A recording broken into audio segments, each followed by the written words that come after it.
Hi, thank you for joining me for day 22 of 30 Days of Sketches with Christie's Beautiful Life, series 11, and today's sketch is by Alison Krogsgaard. You can see it in the top right hand corner, and I think this is a gorgeous sketch, open to interpretation again, so I'm adding my twist per usual. So I've just brought out two of my Distress Oxide inks, one in Tattered Rose and the other one in, let me just check, I think it's Picked Raspberry. Yeah, Picked Raspberry. Because these go really nicely with the 49 and Market Spectrum Sherbet collection that I'll be using for this photo. And you may have seen the photo at the beginning. It's of my daughter's 8th birthday cake. And it's one that I created for her with an ombre pink rose icing all over it. As you can probably tell, I really enjoy my crafts. And I saw these all over Pinterest and Instagram. And I thought I really want to give that a go. So that was my challenge to myself when she was 8 and I was really pleased with the outcome. So I've created an ombre effect with these inks using water and blending the two colours together for the middle stripe and then just using them plain for the top and bottom stripe.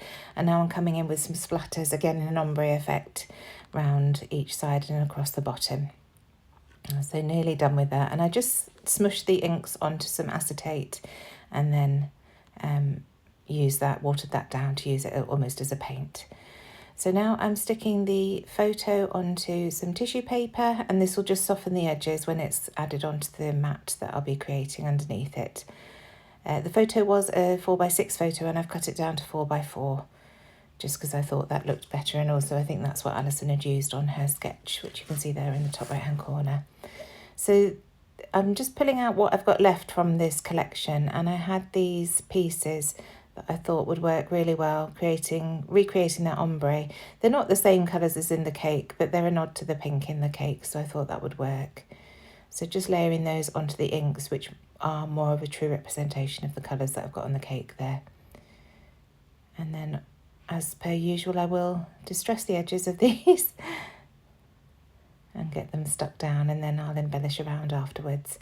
So here I am with my Tim Holtz edge distresser, just very quickly distressing these edges, and then I'll get them glued down together as a stack. So while I'm doing that, please don't forget to check the description box down below to see everybody else who's joining in on this hop. I'll put Alison's details down there as well, who's the sketch creator, and it's a playlist that Christy has created for everybody, so do go on down. Every day more videos are being added, and you might just see some new people to follow, some new inspiration. There's so many videos on there now, it's absolutely wonderful to watch. I've seen some great interpretations.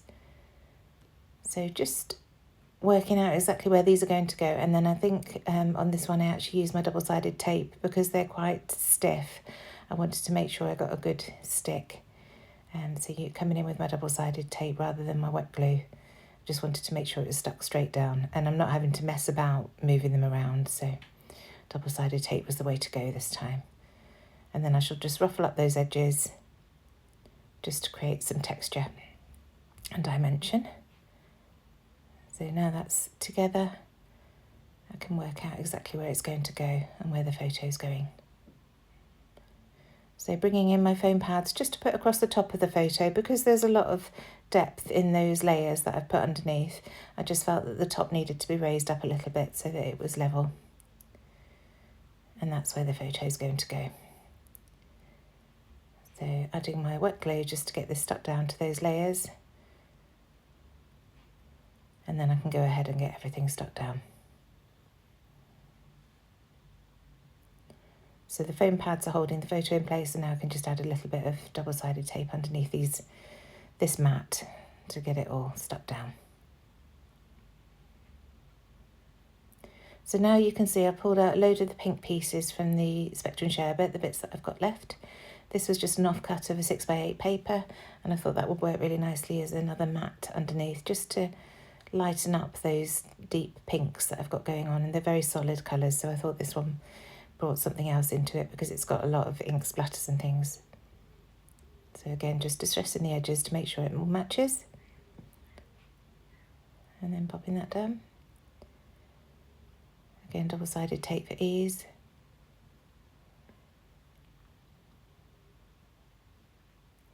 And then I can start building up the rest of the things that I want to put down here.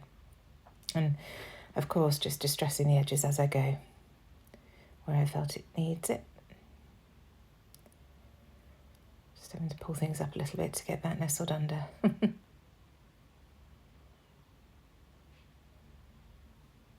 And there we go. I like it poking down a little bit below the photo there. And that just that tiny bit of yellow showing just brings something else in as well. So now I found this frame, which I thought looked really nice under that corner. Just working out again exactly where I wanted to put it. And wet glue for this because it's quite thin, rather than messing with the double-sided tape. I love these rings that you get in this collection.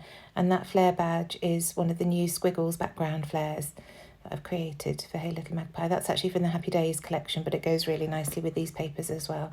And that's what we find, don't we, in scrapbooking collections, that the colours follow through.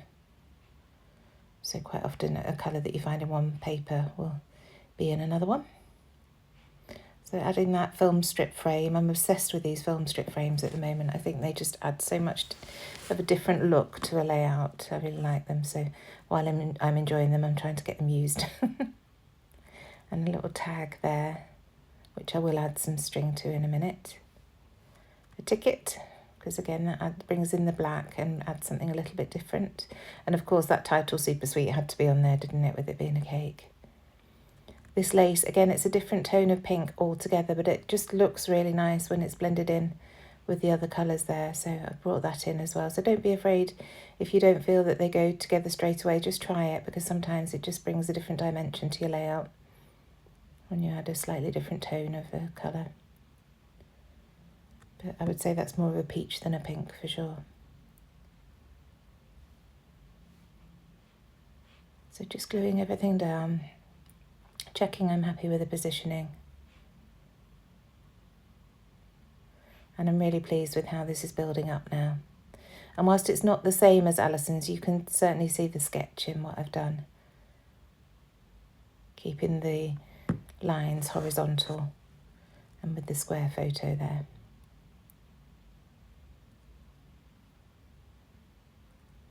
Almost there with the gluing down now.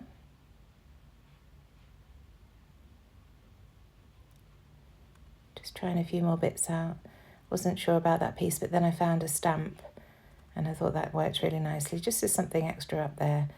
But because I'm only having such a small part showing, I felt I could cut it in half and just use half of it.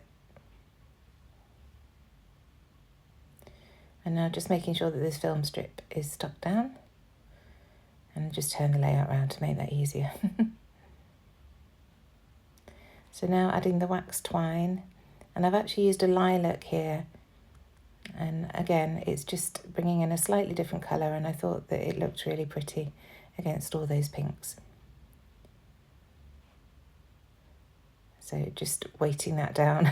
Put a little blob of glue to hold it in place. So using my edge distresser to weight it down. Now these are really old thickers that I've got in my old stash. Some glitter thickers, and I just wanted to write 8 today as a title.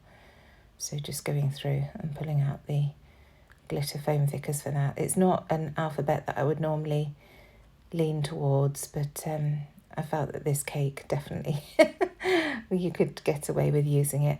I'd run out of T's, so I'm just cutting the curly top off the F's to make my T's in the word 8 and today.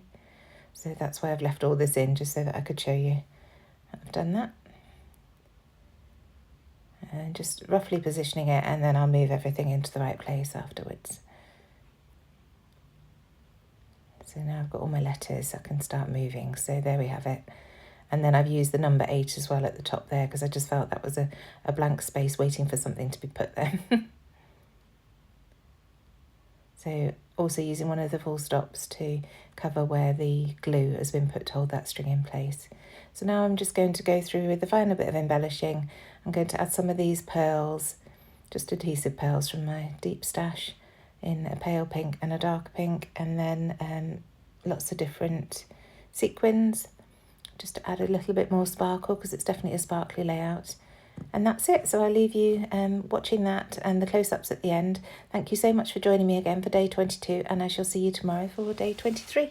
Thanks again. Bye.